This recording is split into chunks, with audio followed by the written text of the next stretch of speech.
Okay, I'm Jessie, and today I'm going to be making the crusty French type bread. I'm going to be doing the experiment where we put the crushed ice in one loaf and no crushed ice in the other one, and we're going to see how that affects gluten development and flavor and everything. So since this recipe makes 2 loaves, I'm going to just cut the recipe in half and make the 2 loaves separately so I don't have to separate anything at any stages, so they're going to be staggered about 30 minutes apart. Step 1 is just activating the yeast with some warm water, sugar, and yeast.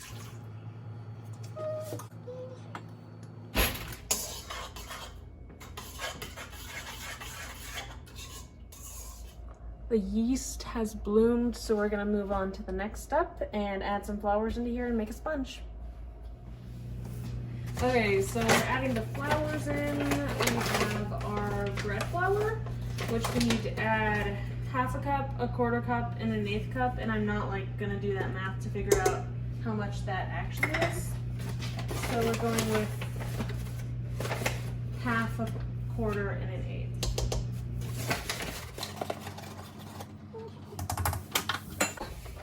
With our semolina flour, we are adding in 1/8 cup of that. And for chickpea, we're adding a 1/2 tablespoon.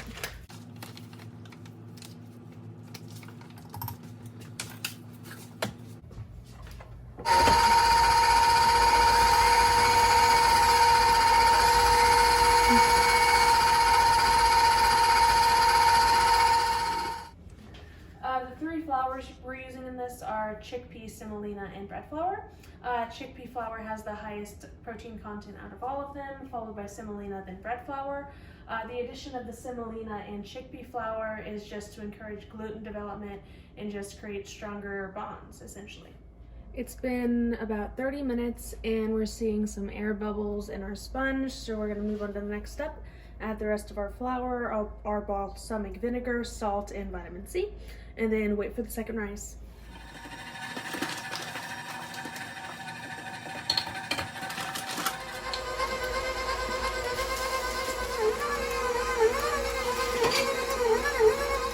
Okay, this is the loaf that we're excluding the crushed ice in. As you can see, that looks a little tighter than what I would expect that the book wants it to be. The dough's finished kneading. This is the dough that we did not add the crushed ice in and instead substituted about 1.5 tablespoons of just plain water. We're gonna put this in oiled bowl over here and let it rise for about 2.5 hours.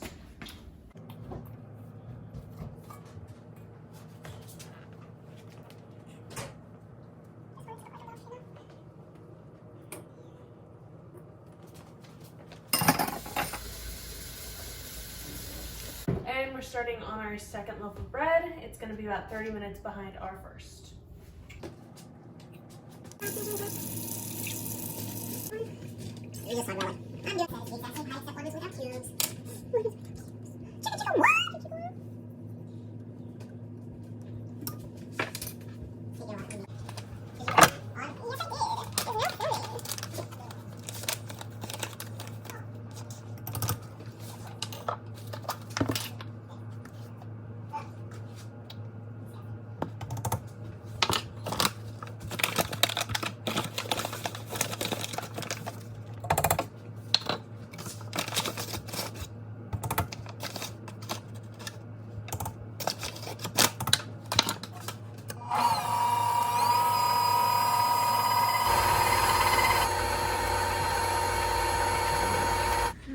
The sponge of this bread looks exactly like the other one, and it looks like everything's looking steady up until now, and now we're gonna have the variation in on it. Instead of the water, we're gonna add ice chips.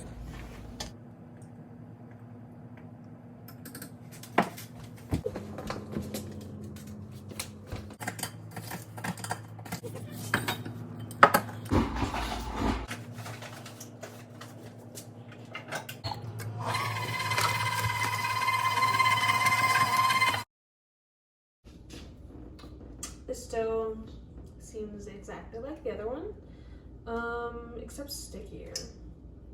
Haven't seen much difference yet.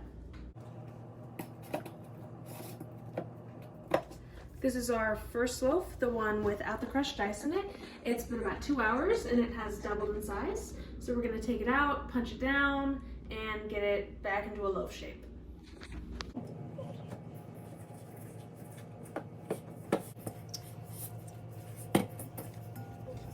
Okay, it's been 15 minutes. The bread has rested, so we're gonna shape it up and then stick it on the pan. I don't own like a French bread pan, so we're baking this on a baking sheet because that's how we do it. And I'll brush this with butter glaze and then it'll sit for 2 more hours and it's last rise.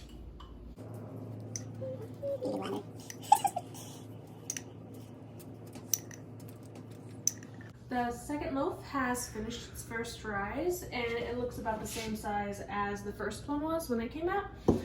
And it feels about the same too, so I'm not really seeing much difference yet. So this is the loaf with the ice chips in it. This is the loaf without the ice chips in it. I think they're pretty similar so far. This one's just big and lumpy because it's been out further and I'm not great at shaping them. But they don't seem to have a significant difference yet. First loaf is going in the oven.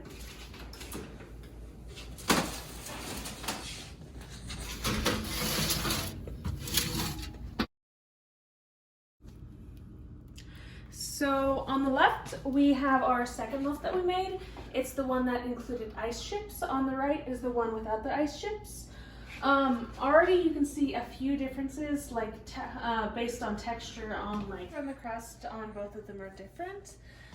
This one looks to like have a tighter and more organized gluten formation as compared to the right one, or one with just water and no ice chips. Physically, they're about the same hardness wise.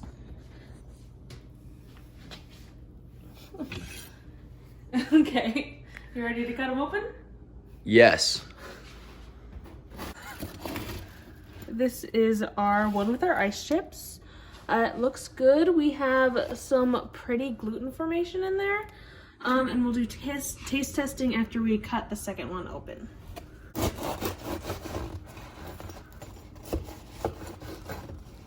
Development-wise, they look about the same with their grain on the inside. We don't see any huge differences in bubble size or anything like that. Yep. So taste-wise, they both taste about the same. This one's just a little cooler because it came out about 30 minutes earlier than this one. But they seem about the same taste-wise. It's just a little difference visually.